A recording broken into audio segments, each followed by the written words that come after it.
Hello, dear students. How are you all? I hope you all are healthy and doing well. So, students, I'm your mathematics educator again here for the new chapter. And today we have chapter number 7, which is about fraction. तो आज हम क्या पढ़ने वाले हैं? Fractions के बारे में पढ़ने वाले हैं. बच्चे, सबसे पहले जब हम फ्रैक्शन की बात कर रहे हैं तो पहले तो मतलब समझना बहुत ज्यादा जरूरी है कि फ्रैक्शन का मतलब क्या होता है. देखिए, जब भी आपके पास कोई होल ऑब्जेक्ट है और आप उसे डिफरेंट पीसेस में काट रहे हैं जो कि इक्वल है, तो आप अगर एक पीस लेते हैं तो आप उसे क्या डिपिक्ट करेंगे? आप उसे कहेंगे कि वो है आपका एक fraction. Okay. A fraction is a part of a whole or a group. When an object or a group of thing is divided into parts, then each part is called a fraction of the whole. तो वो एक particular part क्या बन जाएगा? उस पूरे complete का बन जाएगा एक fraction. This is one whole. This is divided into two equal parts. One part is half of the pizza. तो यहाँ पर हमने क्या देखा कि अगर मुझे दो हिस्सों में डिवाइड कर रहे हैं तो वो क्या हो जाएगा? हाफ हो जाएगा. अगर तीन में कर रहे हैं सो एक हिस्सा आप ले रहे हैं तीन वाले का तो वो हो जाएगा आपका 1/3. आप अगर 4 हिस्से कर रहे हैं तो वो आपका बन जाएगा 1/4. Now we have exercise 7.1, write fraction for the shaded parts. अब देखिए 1 2 टोटल दो पार्ट्स हैं तो आप यहाँ पे लिख देंगे 1/2. ठीक है. जो आपके टोटल पार्ट्स होते हैं बच्चों आप उसे नीचे मेंशन करते हैं और जो ऊपर वाला पार्ट है जो पूछा है क्वेश्चन पे डिपेंडेंट होता है वो आपसे पूछा है शेडेड पार्ट. तो शेडेड पार्ट तो ये है आपका. तो ये क्वेश्चन आपको बताएगा कि आपका न्यूमरेटर क्या होगा. अब जो आपका ऊपर वाला पार्ट होता है इसे हम न्यूमरेटर कहते हैं और नीचे वाले पार्ट को हम डिनोमिनेटर कहते हैं. यहाँ पर देखेंगे 1 2 3 4 टोटल 4 पार्ट्स हैं और 1 पार्ट शेडेड है तो 1/4 आपका आंसर आ जाएगा. आगे यहाँ पर आपका आंसर आएगा 1/3. तो इस तरीके से आप इनके आंसर दे सकते हो. आगे बढ़ते हैं बच्चों. Now we have question number 2, colour 1/3 of each shape. तो आपको 1/3 को कलर करना है. तो यहाँ पर आप सिर्फ एक पार्ट को शेड कर देंगे.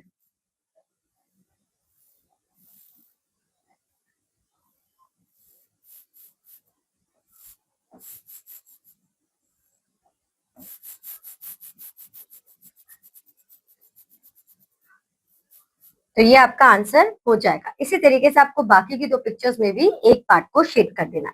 आगे बढ़ते हैं बच्चों. Now question number 3, colour 1/4 of each shape. तो यहाँ पे 4 पार्ट्स है और सिर्फ एक ही पार्ट को आपको शेड करना है. तो आप इस तरीके से कर देंगे.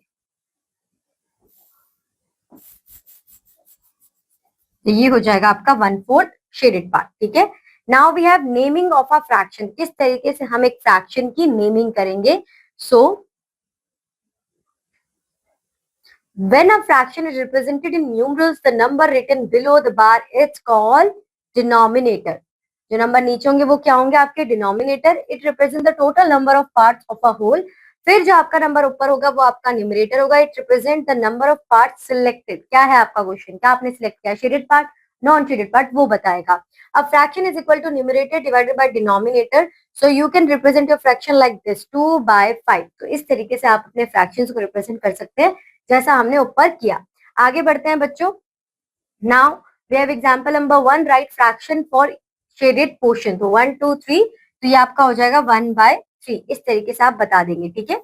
Now we have exercise 7.2, write fractions for shaded parts. 1 2 3 4 5 6 7 8 9 10 11 12. Total आपके 12 पार्ट्स हैं. शेडेड कितने हैं? 1 2 3 4 5. तो 5/12 आपका आंसर आ जाएगा. ठीक है. नाउ 1 2 3 तो ये आपके 9 बॉक्सेस हैं टोटल. तो टोटल यहाँ पे आप 9. शेडेड कितने हैं? 1 2 3 4. सो आपका आंसर आ जाएगा 4/9. इस तरीके से आप इसे आंसर कर सकते हो.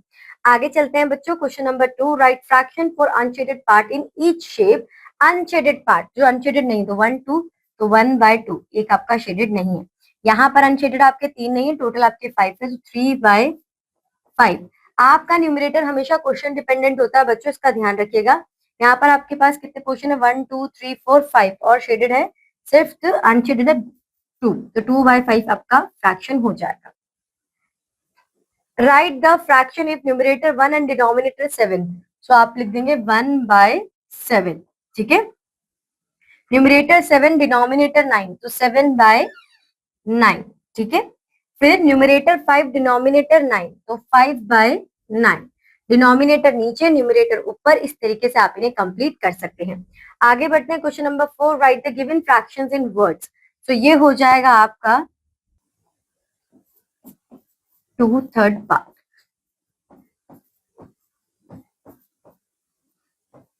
ठीक है. नेक्स्ट ये आपका होगा 6/7. 6th 7th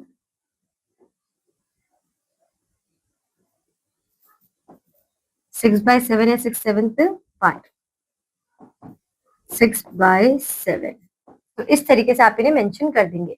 2/9, ठीक है। Now right fraction in numbers. 2/9, तो ये आपका हो जाएगा 2/9। 3/7, तो ये हो जाएगा आपका 3/7, तो ये हो जाएगा 6/7, ठीक है। 1/8, तो ये आपका हो जाएगा 1/8। इस तरीके से आप इन्हें मेंशन कर देंगे। आगे बढ़ते हैं बच्चों। Now question number 6, shade the following figures as directed 1/2। तो आप यहाँ पे क्या करेंगे, हाफ पार्ट इसको शेड कर देंगे।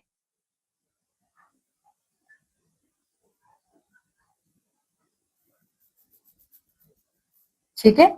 इसके बाद 1/3, तो 1/3 में आप एक हर किसी का एक ही पोर्शन करना है, बस वो आपका टोटल दिया हुआ है। ठीक है। नेक्स्ट 1/4, तो इस तरीके से आप इन्हें कंप्लीट कर देंगे। आगे बढ़ते हैं। Right fraction for shaded parts. Shaded parts के लिए हमें फ्रैक्शंस लिखने हैं। तो 1 2 3 4 5 6 7, अभी आपके 4 है तो 4/7, ठीक है।